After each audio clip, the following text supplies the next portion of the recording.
सिलो चल रहा है ना।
की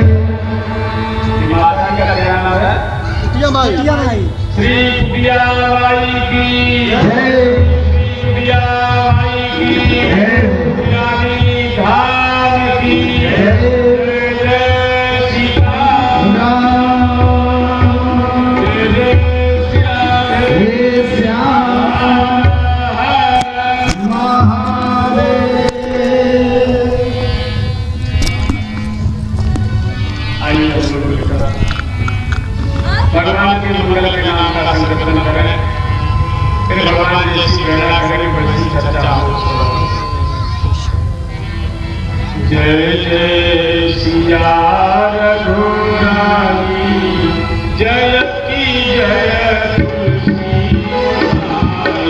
जय सिया रघुराई जय जय तुलसी माई। जय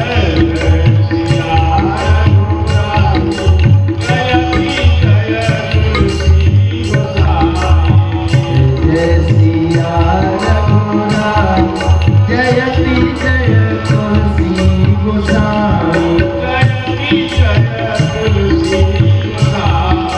जय सिया जयति जय तुलसी गोसाई। जयति जय तुलसी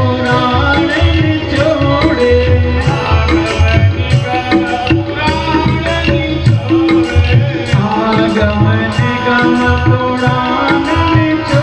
जयति जय तुलसी गोसाई। जयति जय तुलसी गोसाई। जयति जय तुलसी गोसाई। जय सिया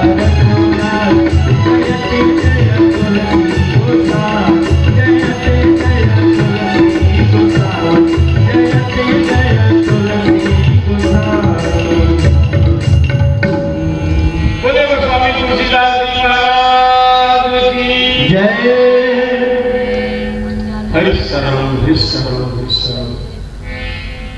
अनंत ब्रह्मांड नायक अकारण करुणा गुरुवालय भक्तवान कल्पतर भगवान श्री सीताराम जी महाराज के अनुग्रह विग्रह सभी संत महापुरुषों के पावन चरणों में वंदन। श्री राम ने कर प्रणाम। आप सभी को नमस्कार। श्री कुटिया माई के स्थान में उनकी गोदी में बैठकर आप लोगों के विशेष सौजन्य से विगत कई वर्षों के बाद सत्यनारायण जी को बोले का वनवास हो गया कुटिया में। 14 साल का वनवास पूरा हुआ है तो पुनः ये संयोग बना है। ऐसे संयोग बनाने वाले हमारे राम दास जी हैं और श्री रामाश्रय दास जी हैं। ये दो जोधा आगे आए। देखो बाद में लोग सहयोग करते हैं लेकिन आगे होना कोई नहीं चाहिए। कारण बताओ ना। कारण ये है चाहे कितना भी ज्ञान दे दो लोग कहेंगे जरूर चुराया होगा, जरूर चुराया होगा, महाचिट्टा। एक बार एक सेठ जी अन्न क्षेत्र चला रहे थे। बहुत बढ़िया खीर बनी, खीर तैयार है, भोग नहीं लगा है। एक बाज पक्षी एक सर्प विषधर सांप को मार करके आकाश से जा रहा था। संयोग से उसी रास्ते से निकला। सांप मरा हुआ था, मुख से विष निकल रहा था। 2-4 विष की बूंदें खीर में पड़ गई। किसी को दिखाई नहीं दिया। भंडारा हो गया। अब जितने ब्राह्मण भोजन के सब मरे गए। अब मचा हड़कंप महाराज। जमराज जी कांप गए। एक ब्राह्मण की हत्या का कितना बड़ा पाप होता है। यहाँ कई ब्राह्मण मर गए। लेकिन समस्या गंभीर तब बनी, दंड किसको दिया जाए? आप बताओ, सेठ को दंड दिया जा सकता है कि नहीं? उसने विष दिया था क्या? बोलो, उसने नहीं दिया है विष। उस पक्षी को आप दंड दोगे, वो तो आकाश से जा रहा, उसको क्या पता नीचे क्या रखा है? और जो बेचारा सांप मर गया था, उसको कैसे दंड दोगे? समस्या बड़ी गंभीर हो गई। यमराज परेशान, इस ब्रह्म हत्या का दंड किसको दिया जाए? यमराज ने भगवान का स्मरण किया। अचानक ठाकुर जी प्रकट हो गए। महाराज, बड़ी गंभीर समस्या है। एक गांव में इतने ब्राह्मण मर गए, पर समझ में नहीं आ रहा है ब्रह्म हत्या का दंड किसको दिया जाए। भगवान ने कहा, हमारे साथ चलो, उस गांव में पता लग जाएगा। भगवान यमराज को लेकर गांव में आ गए। एक सज्जन बैठे थे महाराज। भगवान ने कहा, क्यों भैया, फलाने सेठ को जानते हो? तो उसने कहा, हाँ हाँ जानते हुए ना, जो 1000 बाभन मार दिया पिया के, हम जानते हैं उसको। जैसे उसने कहा, उस सेठ ने 1000 ब्राह्मण को खीर खिला के मार दिया। भगवान ने कहा, ब्रह्म हत्या इसी को लगनी चाहिए, क्योंकि बिना देखे आरोप लगा रहा है। यमराज से कहा, इसी को ब्रह्म हत्या का दंड दो, इसको पकड़ के ले चलो। बिना देखे, बिना सोचे, बिना समझे किसी पर आरोप लगाना, इससे बड़ा कोई पाप नहीं होगा। यही कारण है कोई आगे आना नहीं चाहता। अब किसका मुंह रोके, बड़ी समस्या गंभीर है। इसीलिए एक फिल्मी गाना आप सुने हो, कुछ तो लोग कहेंगे। क्यों? लोगों का काम है कहना। बुद्धिमान कौन है? बुद्धिमान वो है जो किसी के कहने में नहीं आता। ये संसार युद्ध भूमि है। समर में घाव सहता जो, उसी का मान होता है। छिपा उस वेदना में भी मधुर वरदान होता है। सृजन में झेलता जो चोट, चीटी और हथौड़े की, वही पाषाण मंदिर में कहीं भगवान होता है। भाई, लोग तो कहवे करेंगे, लेकिन आप अपने आगे चलते नहीं। सिंह दहाड़ता है, पीछे वाले भूखते भूखने जो क्या है। देखो, आदमी की याद कब आती है? आदमी की करनी कब याद आती है? जब वो यहाँ से चला जाता है। अरे बड़े अच्छे, क्या बताया जाए, हमारे गांव में फलसफा। अब वो चले गए, वही नहीं कहा, तब लोग याद। तो देखो, एक बात याद रखो, हम लोग बहुत स्वार्थी हैं। दूसरी बात, हम सब अहंकार में पूरे हुए हैं। हम किसी से कम है कहो, ये बड़ी बीमारी है।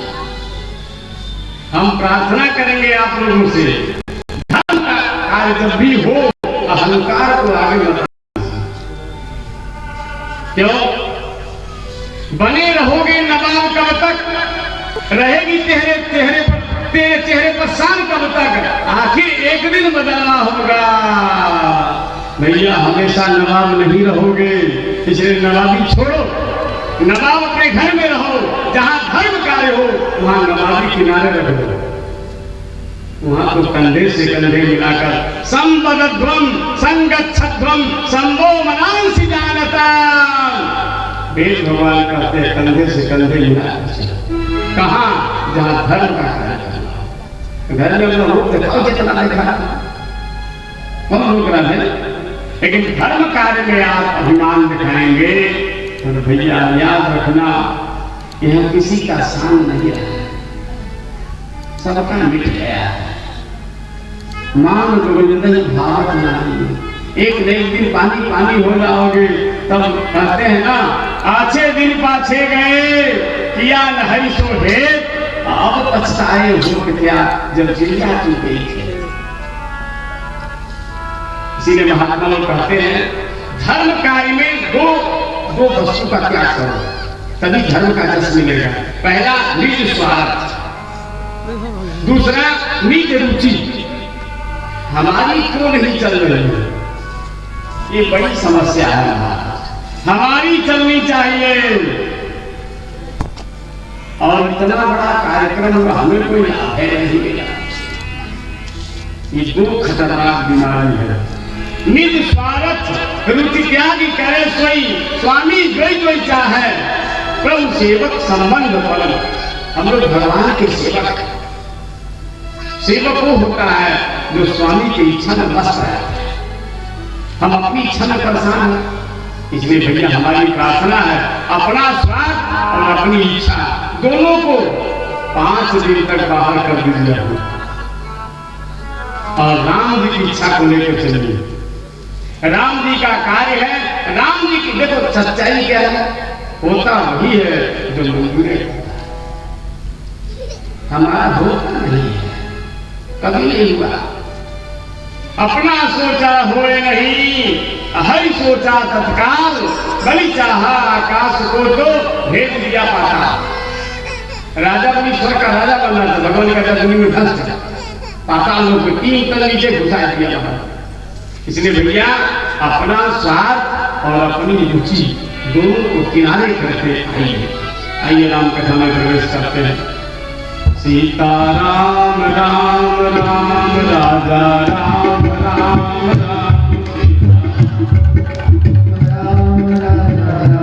राम, सीताराम राम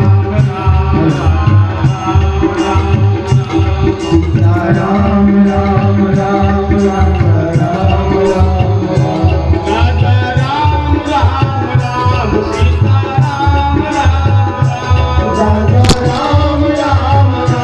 सीताराम राम राम, सीताराम राम राम, राजा राम राम राम, सीताराम राम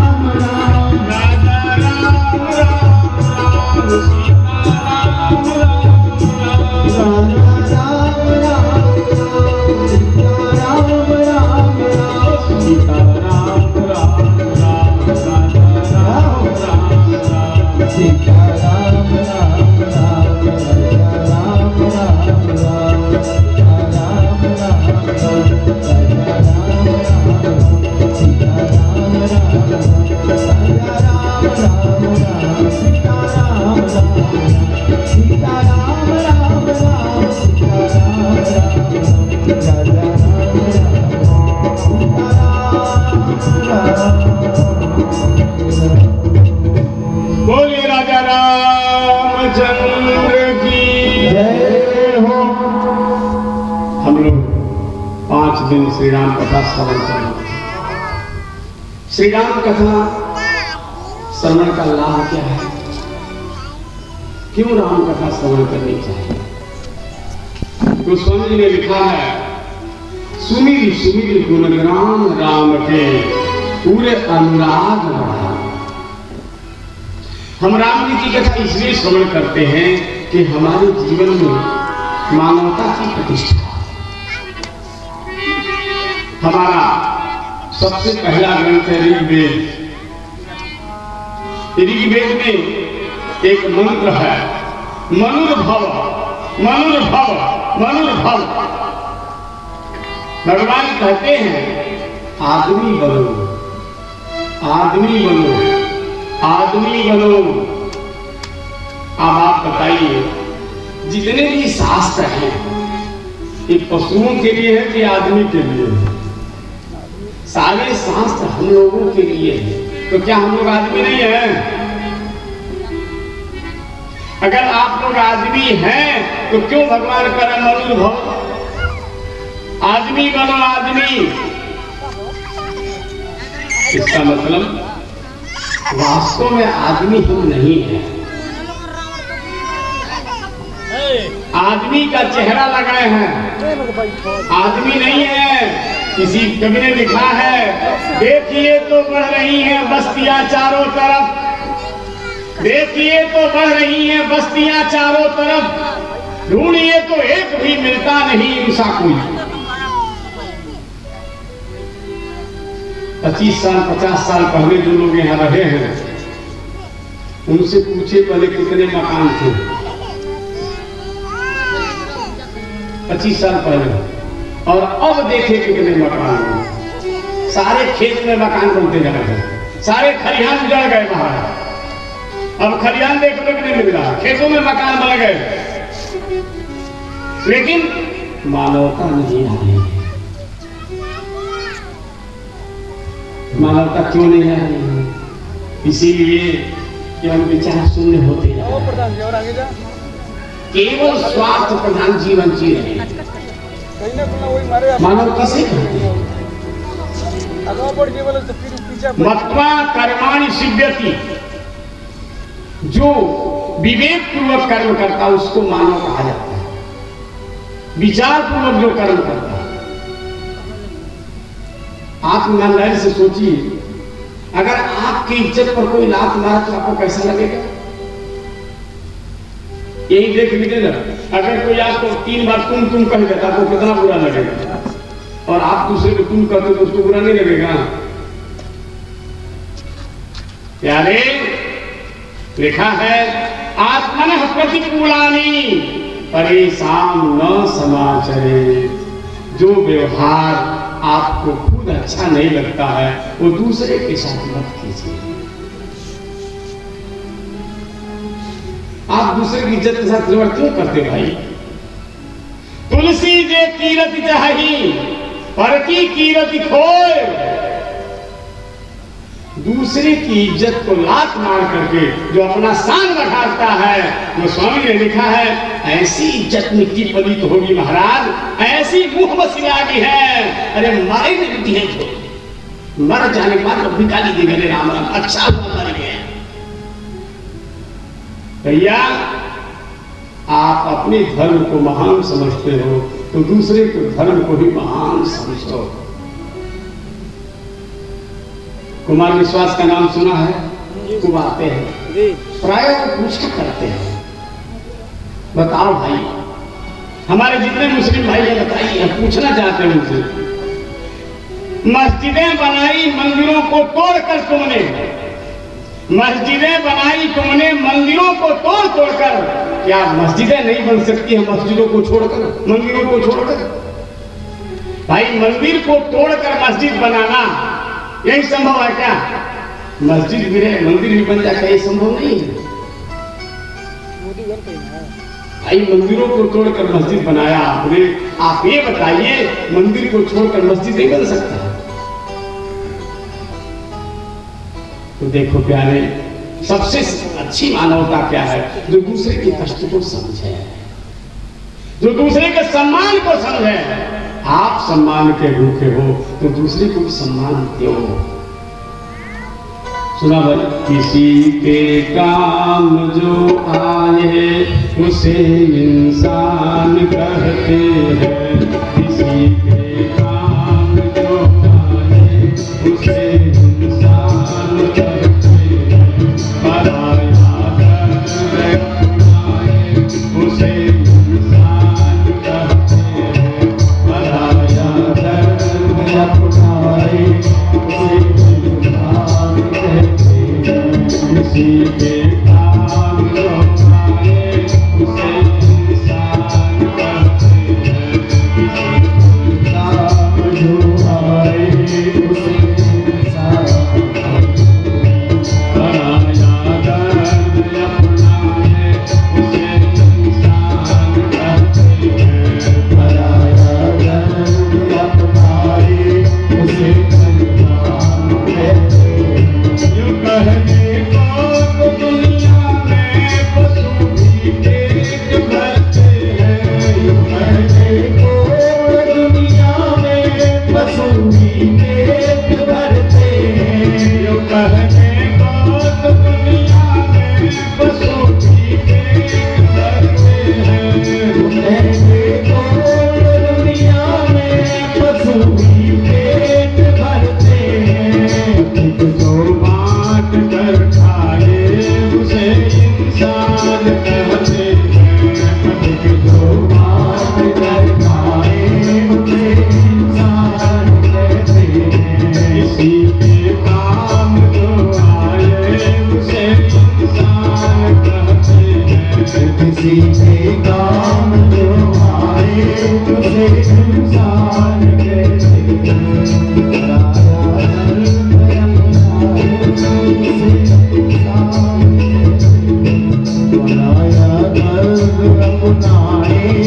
उसी इंसान के जीने।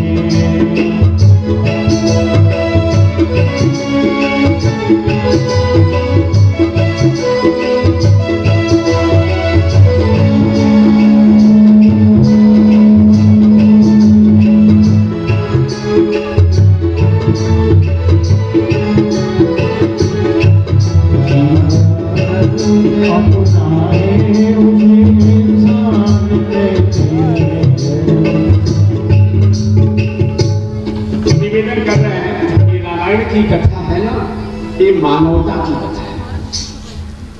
जीवन में मानवता की प्रतिष्ठा है, क्योंकि भगवान श्री राम एक आदर्श मानव है। अब हम लोग भगवान मानते हैं अलग बात है, पर राम जी एक आदर्श मानव थे। वाल्मीकि रामायण में स्वयं कहते हैं, आत्मानम मानुषम वन्दे रामं सत्य पराक्रमम। भगवान श्री राम एक आदर्श मानव, तो हमारे जीवन में मानवता प्रतिष्ठित हुई, इसलिए राम कथा। श्री राम कथा रामचरित इतना महान, इतना दिव्य है महाराज, कितना भी अभी आदमी हो अगर ठीक से श्रवण करे तो जीवन बदलेगा। रावण बड़ा दुखी था, कुंभकर्ण को जगाया। कुंभकर्ण जब जगा तो देखा, भैया आप इतनी उदास, क्या बात है? रावण ने कहा, मैंने सीता जी का हरण किया है, साधु का वेश बनाकर सीता का हरण कर लिया। कुंभकर्ण ने पूछा, कुछ लाभ हुआ? कुछ नहीं। क्यों? क्योंकि सीता जी राम को चाहती है।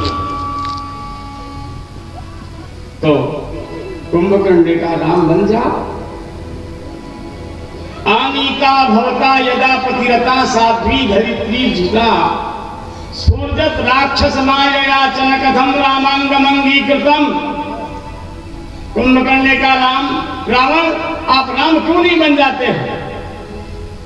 रावण ने कहा, भैया बड़ा प्रयास किया, कर्तुम चेतसि राम रूपममलम दुर्वा जलश्यामलम। जब मैं राम बनने का मन बनाता हूं, मन में राम जी का चिंतन करता हूं, भैया मन में राम का चिंतन करते ही मेरा जीवन बदल जाता। तुच्छम ब्रह्म पदम पर बधू संगम कुसंगः पिता। रावण कहता है, जब जब राम रूप चितधारी, जब जब हमारे मन में श्री राम का चित्र उपस्थित होता है, मेरा जीवन ही बदल जाता है। मातु समान लड़ाई करना है। श्री राम के हृदय में आते ही मेरे हृदय काया कल्प हो जाए। सब जगह सभी स्त्रियों में माता का दर्शन होने लगता है। ये है राम जी। रावण जैसा पापी भी जब राम जी का चिंतन करता है तो उसकी काया कल्प हो जाती है। हम लोग तो मान लो धर्मात्मा है, इसमें कसर नहीं है, याद रखना। आप सब धर्मात्मा है, सब पुण्यात्मा है। क्यों? भाई सब लोगों के मुंह से राम राम निकलता है। सुधियानी धाम में रह रहे हैं, जहाँ श्री राम जी विराजमान है, इधर कुटिया मैया विराजमान है, सभी देवी देवता उपस्थित हैं। आप लोग धर्मात्मा हैं, इसमें कोई शंका नहीं है। तो रावण जैसा व्यक्ति अगर राम जी का चिंतन करता है तो उसका जीवन बदल जाता है। अगर हम लोग राम का चिंतन करते तो जीवन बदल। श्री राम का स्वभाव इतना प्यारा है, आपको बता रहे हैं। इतना बड़ा आपका गांव है, आप बताइए ऐसा कोई भाई बताओ जो अपने भाई की सेवा करता, पैर दबाता हो। आपके गांव में कोई भाई बताइए जो अपने भाई बड़े भाई के पैर दबाता हो, सेवा करता हो। कोई दृष्टांत है आपके गांव में? नेट यहाँ पे नहीं चल रहा ना। नहीं है ना? नहीं है। लेकिन श्री राम एक ऐसे भाई हैं जिनके तीनों भाई पैर दबाते हैं। हनुमान जी महाराज ने जब देखा श्री लखनलाल जी हनुमान राम जी का पैर दबा रहे हैं, धीरे से पूछा, आप कौन हैं? लक्ष्मण ने परिचय दिया, अस्याहम अवर्गो भ्राता। हे हनुमान, हम इनके छोटे भाई हैं, छोटे भाई हैं और पैर दबा रहे हैं। नेट देखिए ये तो कैसा आश्चर्य की बात है। अपलोडिंग। नीतिकारों ने लिखा है, नौ भ्रातृ समो रिपु, भाई से बड़ा कोई दुश्मन नहीं होता है। एक बात और सुन लो, भाई से बड़ा कोई मित्र भी नहीं होता है। भगवान श्री राम का अनुभव है, देशे देशे कलत्राणी, देशे देशे च बांधवाः, तम देशम नहीं पश्यामि यत्र भ्राता सहोदरः। श्री राम लक्ष्मण के वियोग में रुदन करते हुए कहते हैं, सुत बितनार भवन परिवारा, हो ही जाहि जग बारहि बारा, अस विचार दिए जागो भाई, अमिलहि न जगत सहोदर भाई। हम सबको पता है लक्ष्मण सहोदर नहीं है, लेकिन श्री राम का अनुसार हृदय चारों भाइयों को अपना सहोदर मानते हैं। लक्ष्मण कहते हैं, मैं इनका छोटा भाई हूं, लेकिन गुणैर दास रूपागता, हनुमान में क्या बताऊं, हूं तो छोटा भाई, पर श्री राम का स्वभाव इतना सुंदर है, मैं इनका सेवक हो गया। अच्छा ये बताइए, कौन क्या लेके आता है? जब हम पैदा होते हैं तो हमारा कोई दुश्मन होता है जी, कोई मित्र होता है? कोई नहीं। लेकिन कुछ दिन के बाद जब हम बोलना शुरू करते हैं, एक बात याद रखना, दुश्मनी जो भी होती है ना, ये वाणी से होती है। जीवाग्रे मित्र बांधवाः, तुम्हारे जीव के ऊपर ही मित्र और दुश्मन खड़े हैं। व्यवहारेणैव जायन्ते मित्रवः शत्रवः मित्राणि च, आपके व्यवहार से ही मित्र और शत्रु प्रकट होते हैं, बाहर से नहीं आते हैं। आपके व्यवहार ने यहाँ सबको जन्म दे दिया है, तो भाई के साथ आप जैसा व्यवहार करें वैसे व्यवहार मिलेगा। बड़ा एक कहने का मतलब, श्री राम जी का स्वभाव इतना मधुर स्वभाव राम जी। हम लोग घर में भाई को दुश्मन बना लेते हैं, कमाल की बात है। भाई जो एक खून रिश्ता है वो हमारा दुश्मन हो जाता है। और श्री राम ऐसे हैं, बानर भालू को गले लगाते हैं। देखो कैसे है, हम एक भाई को दुश्मन बना बैठे और राम जंगल में जाकर बानर भालू को गले लगा दिए। आप किसी आश्रम में जाओ, विभिन्न प्रांत से लोग आकर वहां आते हैं, एक साथ बैठ के खूब प्रेम से भोजन करते हैं, एक घंटा बैठ के कीर्तन करते हैं, सुबह शाम पूजा पाठ करते हैं। यहाँ दो भाई है, दो लुगाई है, एक मैया है, एक बाप है, लेकिन चूल्हा अलग वैसा है। तो उसको देख के एक बार खून जला रहा, उसको देख के खून जला रहा, एक साथ बैठ के भोजन नहीं कर सकते। ये क्या जीवन है जी? अच्छा ये बताओ, क्या लेके आए थे आप? ए भैया, बाबू से तो बात मत कर, बात बाहर चलकर बात करो।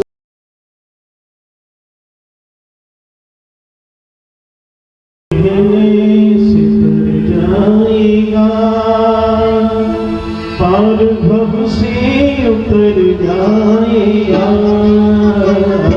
राम कहने से कर जाएगा,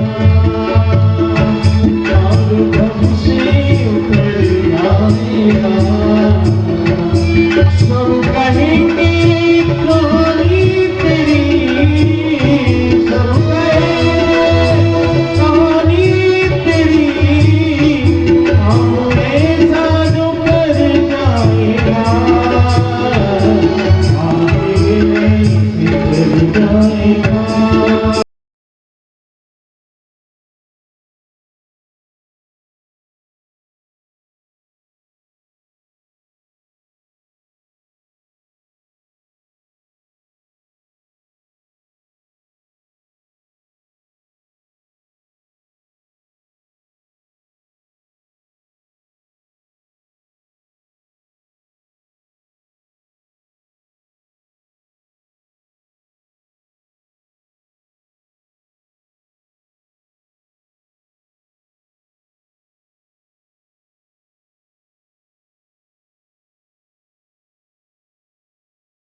निवेदन कर रहे थे, संसार में कोई कुछ लेके नहीं आया, न लेके आए हैं न लेके जाएंगे।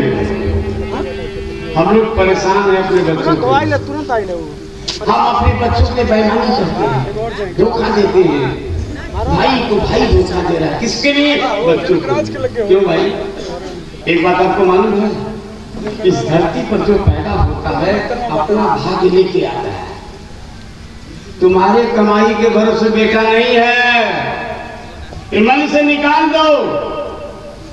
तुम धन बचा के रखोगे बेटा के लिए, और कहीं बेटा शराबी निकल गया तो बताओ क्या करोगे? छाती पीट पीट कर रोओगे। इससे अच्छा है बेटा के लिए परेशान मत हो, अपने लिए परेशान हो। हमारा क्या होगा? बेटा का वो अपना भाग्य लेके आया है, तुम्हारे भाग्य से कोई नहीं जीता। याद रखो, सब लोग अपना अपना भाग्य लेके आते हैं। काबुल को सुख दुख कर दाता अनिजिकृत कर्म, हम अपने कर्म का फल हो। हमारे भाग्य में लिखा था तो हम अयोध्या चले गए, बताइए। हमारे साथ हरिदास जी भी गए थे, आप सबको पता है, लेकिन आज उनकी दशा क्या है आप लोग देख लीजिए, और हमारी क्या दशा समझ लीजिए। इसका मतलब अपनी करनी पार होती है।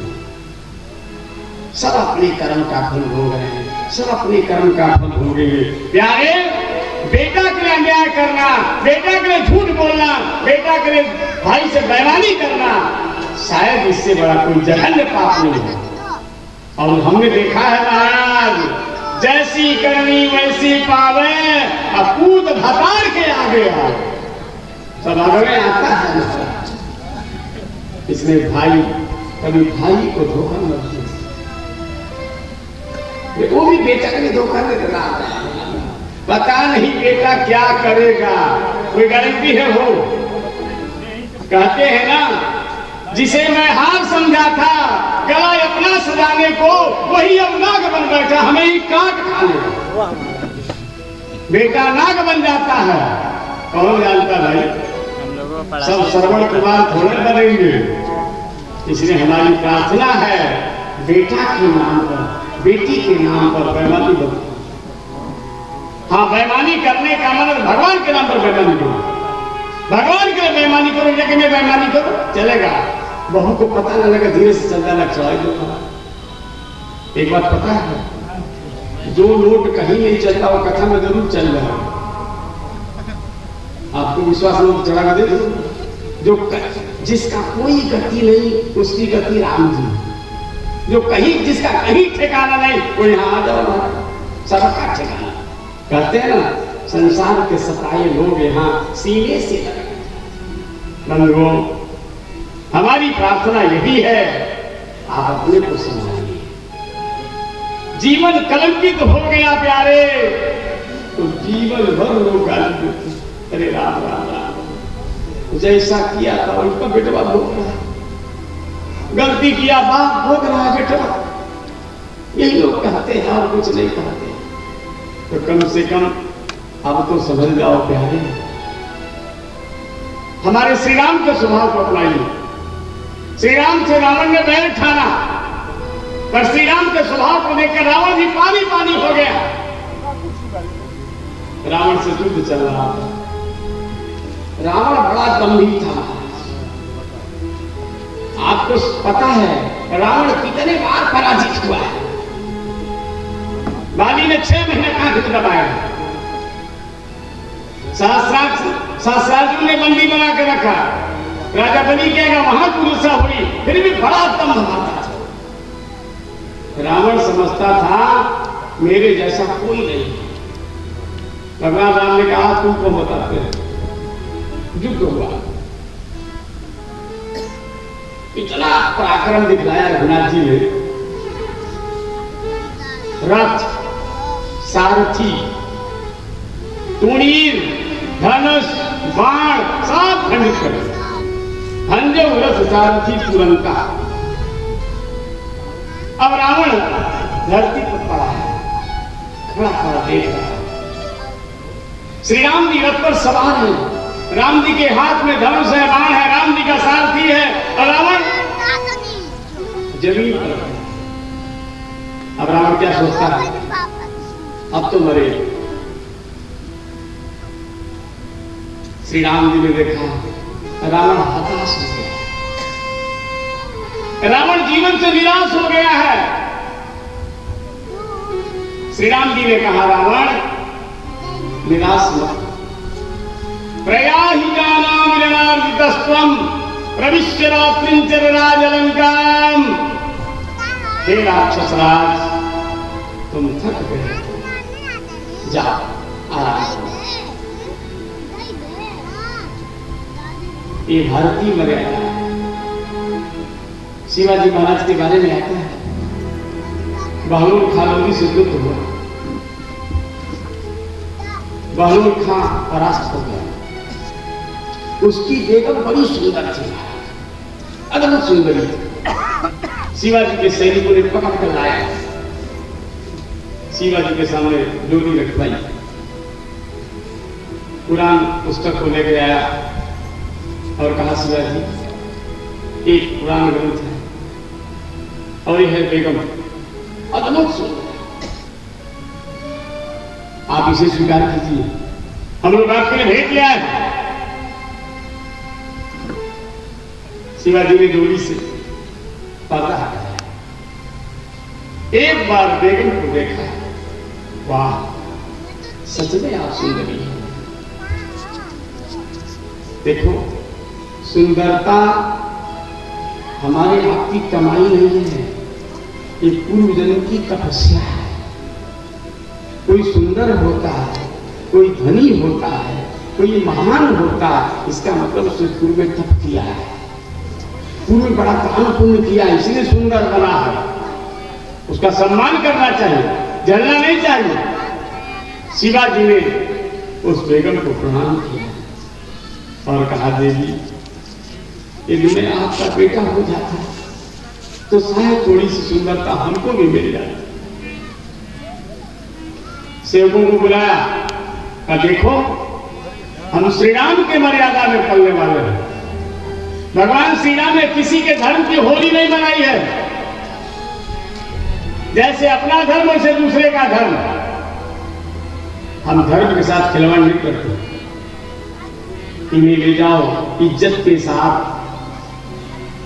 उसको समर्पित कर दो। ये कुरान से जैसे हमारा रामायण, जैसे हमारा भागवत है, वैसे कुरान से इन्हें प्रणाम करो और इज्जत के साथ समर्पित करो।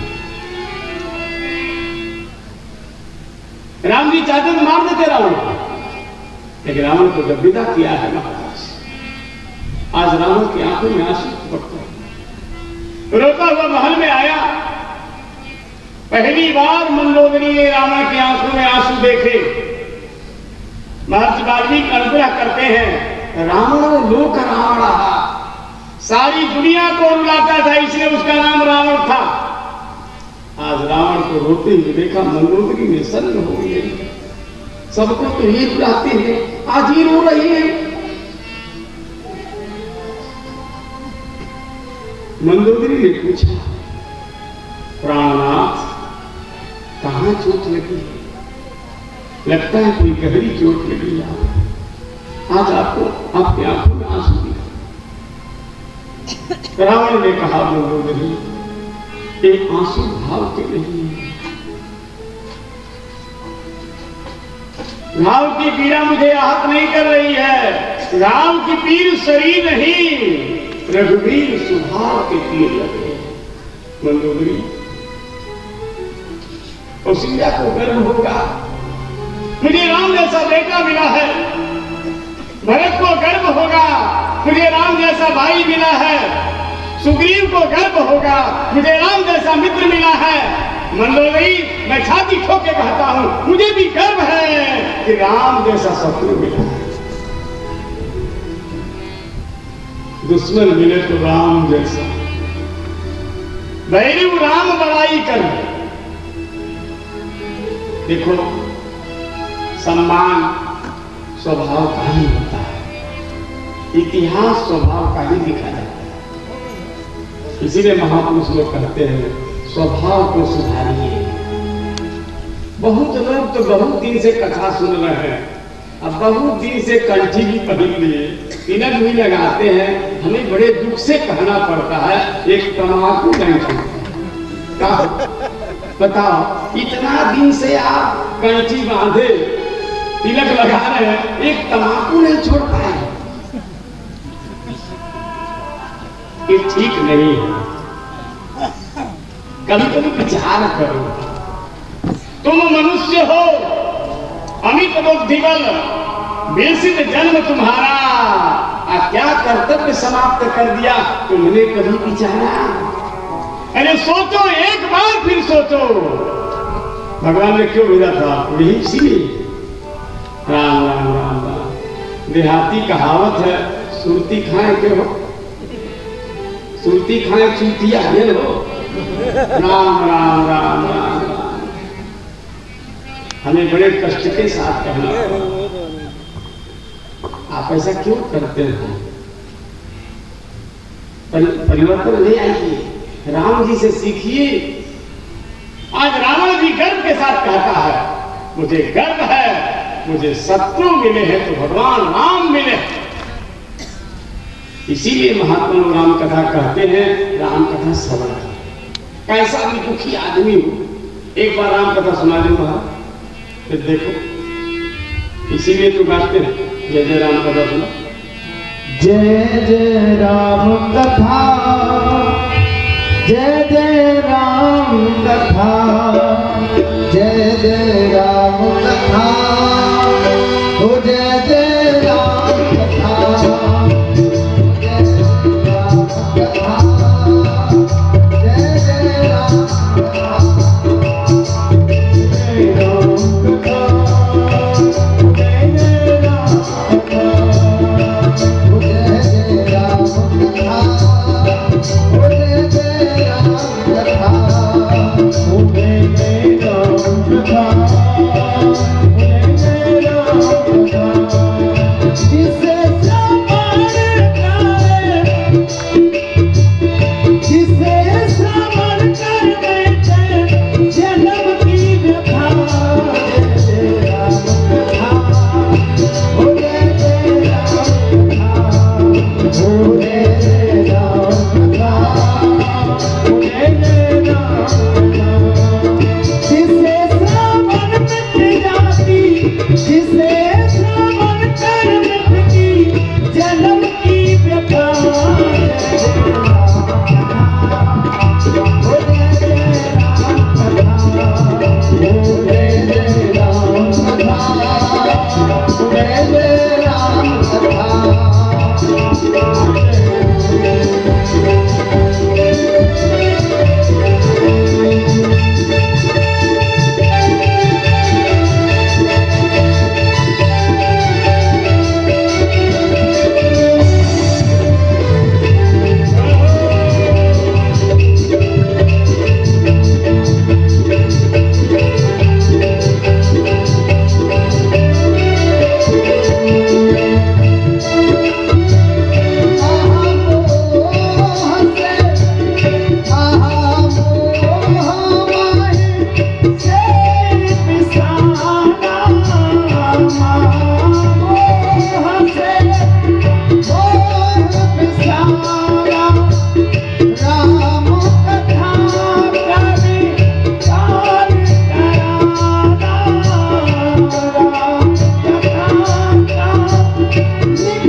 आइए हम लोग श्री रामचरितमानस में प्रवेश करते हैं। श्रीमद् गोस्वामी तुलसीदास जी ने ग्रंथ के आरंभ में श्री गणेश जी और सरस्वती मैया की वंदना की। वर्णानामर्थ संघानाम रसानाम छंदसामपि मंगलानां च कर्तारौ वंदे मातरम्। जितने भी शब्द हैं और शब्द समूह से प्रकट होने वाले अर्थ हैं, रस है, छंद है और जितने भी मंगल हैं, 3 प्रकार के मंगल प्रसिद्ध हैं। आसीन, वस्तु, नमस्ते, सभी प्रकार के मंगल का विधान करने वाले भगवान श्री गणेश जी और भगवती श्री सरस्वती जी। देवी भगवती साही कवि नाम इष्ट देवता सरस्वती जी को कवियों का इष्ट देवता कहा गया है। ज्ञान की प्राप्ति भगवान शिव जी के पास मिलती है। ज्ञानम महेश्वरादिच्छेद, शिव के अनुग्रह से ज्ञान प्राप्त होता है, लेकिन ज्ञान बना रहे, समय पर उपस्थित हो, इसके लिए सरस्वती जी के आराधना। इसीलिए कभी लोग जब भी आरंभ करेंगे पहले वंदना करेंगे सब, क्योंकि बहुत वस्तु याद रहती, समय पर नहीं आती। सरस्वती मैया की कृपा होगी तो वस्तु समय पर ज्ञान उपस्थित होगी। और गणेश जी विवेक के देवता।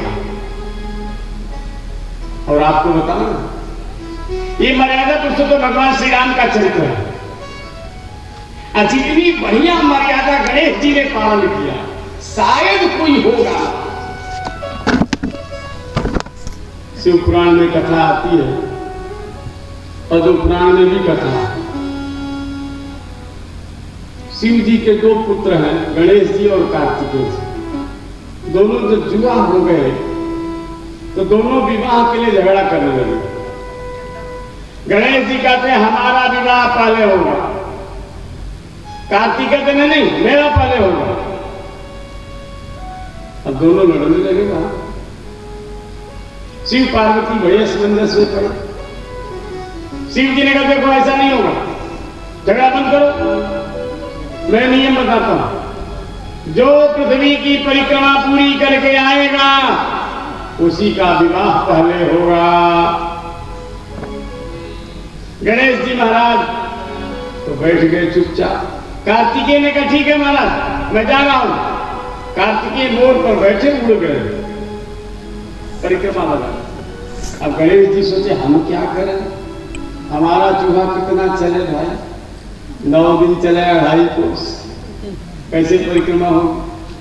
बैठे बैठे सोच रहे थे, गणेश जी का देखा आपने पेट कितना बड़ा है।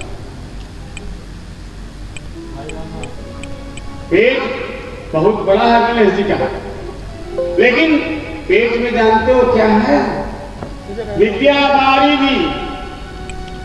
ये विद्या बारिदी है, बुद्धि के सागर है। ये पेट में अन्न नहीं भरा, बुद्धि भरी है। दिमाग लगाया महाराज, जंगल में गए, बेलपत्र भांग धतूरा सब तोड़ के ले आए महाराज। माता जी पिताजी हमारी इच्छा है आप लोग बैठ जाएं, थोड़ा पूजन करने आप लोग, फिर हम परिक्रमा करने जाएंगे। अच्छा कोई बात नहीं, माता पिता का सम्मान तो करना ही चाहिए। बैठ गए महाराज, पैर धोया, चंदन लगाया, अक्षत चढ़ाया, भांग धतूरा बेलपत्र चढ़ा के बढ़िया नैवेद्य भोग लगाया महाराज। फिर आरती उतारी। आरती उतारने के बाद परिक्रमा लगाई, 4 परिक्रमा लगाकर लंबी दंडवत करी। जय हो माता पिता की सदा ही जय हो। धीरे से कहते हैं पिताजी अब हमारा ब्याह कराए दो ना। देवराज बोले तो शंकर जी डांटे, परिक्रमा करके नहीं गए तुम, ब्याह करा दो, जब परिक्रमा करो। गणेश जी ने कहा अच्छा महाराज हमें परिक्रमा नहीं हुई, कहां हुई। तो गणेश जी ने पद्म पुराण का श्लोक दिखाया। कहा महाराज ये देखिए क्या लिखा है, जरा पढ़िए तो। पुत्रस्य च महत्तीर्थम पित्रोश्चरण पंकजम अन्य तीर्थम दूरे वै गत्वा संप्राप्यते पुनः पित्रोश्च पूजनं कृत्वा प्रक्रांतिं च करोति यः तस्य वै पृथ्वीजन्यं फलं भवति निश्चितम्। बोले ना ये पद्म पुराण का वाक्य है कि पुत्र के लिए माता पिता ही सबसे बड़े तीर्थ है। जो माता पिता की पूजा करके उनकी परिक्रमा लगा लेता है वो सारी पृथ्वी की परिक्रमा कर लेता है। पार्वती से कहा माता जी ये बताओ ये वचन गलत है कि सही। अब पार्वती जी शिव जी को रूप देख रही है। गणेश जी कहते पिताजी बताइए ना गलत है क्या। थोड़ी देर में भगवान शंकर मुस्कुराए और हृदय से लगाने कहा, बेटा तुम्हारे जैसे बेटा सबको प्रदान करो। तुरंत भगवान शिव ने स्मरण किया, एक देवता आ गए महाराज, उनकी दो बिटिया रिद्धि और सिद्धि, तत्काल व्यवस्था बन गई महाराज। धूमधाम से गणेश जी का विवाह हो।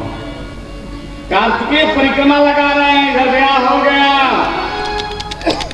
परिक्रमा लगा रहे तब तक दो छोकरा भी हो गए। परिक्रमा लगा के आ रहे थे, रास्ते मिल गए नारद बाबा। कहाँ गए थे आप? परिक्रमा लगाने गए थे। किस लिए? कि हमारा ब्याह हो। अरे तू परिक्रमा लगाने चले गए, गणेश के जूठ छोकरा भी हो गए। ब्याह जूठ हो गया, दो बच्चे हो गए, शुभ और लाभ। कार्तिकेय ने कहा धोखा।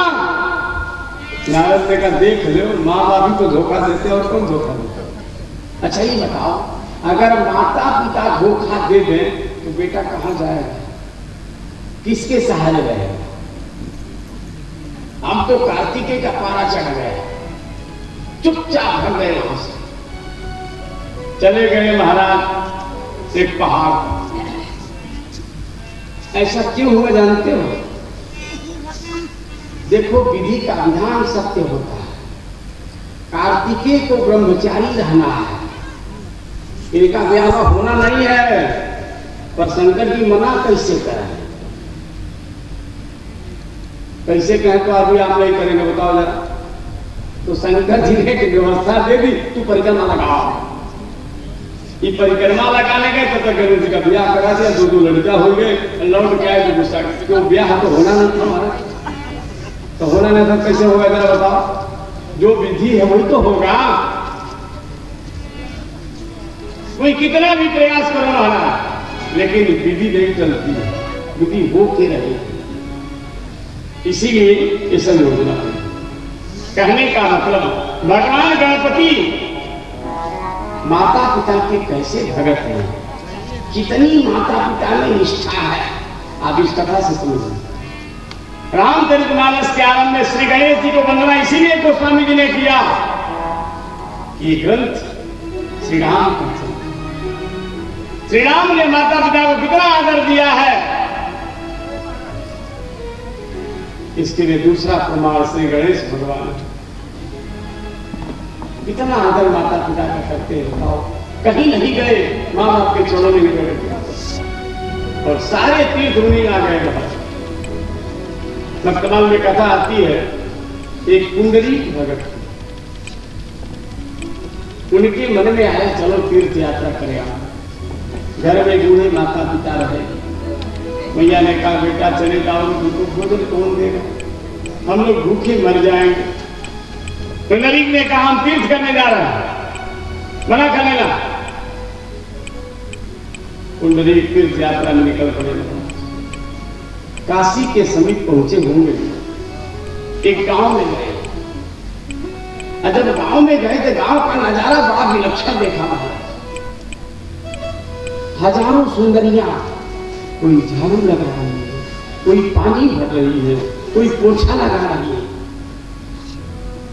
कोई पंखा चल रही है, कोई चवर डुला रही है।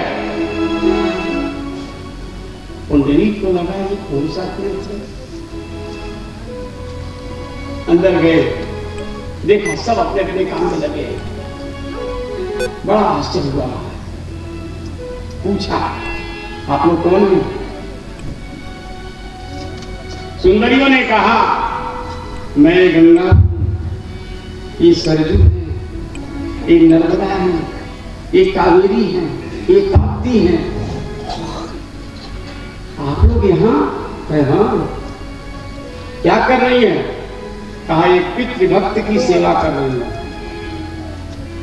देख रहे हो, माता पिता को भगवान समझकर 24 घंटा समय से स्नान करा रहे हैं, शरीर पोषते हैं, शरीर दबाते हैं, भोजन कराते हैं। 24 घंटा माता पिता की सेवा। इनका दर्शन करने हम लोग आए, इनके भाव को देख करके हम लोग यही इनकी सेवा में लगे। तब तक देखा देवताओं को देखा महाराज, देवता लोग आ रहे हैं, विविध भेंट समर्पित कर रहे हैं। साष्टांग दंडवत कर रहे देवता, फूलों की वर्षा कर रहे हैं और जय जयकार कर रहे हैं। पुंडरीक ने पूछा, आप लोग कौन? कहा, हम इंद्र हैं, ये वरुण है, ये कुबेर है, यहाँ क्या करने आया? कहे पितृभक्त का दर्शन करने आया, माता पिता की सेवा ये कर रहे, इसलिए हम लोग इनका दर्शन कर रहे हैं। हम लोग इनका दर्शन करके कृतार्थ हो रहे हैं। अब पुंडरीक को लगा, बताओ, हम जा रहे थे तीर्थ करने, हमारे घर में ही तीर्थ है, हम छोड़ के यहां आ गए, धिक्कार है मेरे जीवन में। वहीं से पुंडरीक लौट पड़े, घर में आया, मन लगा के माता पिता की सेवा, माता पिता की सेवा जब करने लगे महाराज, सारे तीर्थ सारे देवता लोग आ गए पंढरपुर में महाराज, और पुंडरीक की सेवा की लगे। वैकुंठ बिहारी नारायण से नहीं रहा गया, वैकुंठ बिहारी नारायण सिंहासन छोड़ के आ गए। इन मात पिता के चरणों में चारों धाम मिलेंगे, आरे वृंदावन में जा तुझे घनश्याम मिलेंगे, अरे अयोध्या में जाएगा तो श्री राम मिलेंगे, पर इन मात पिता के चरणों में चारों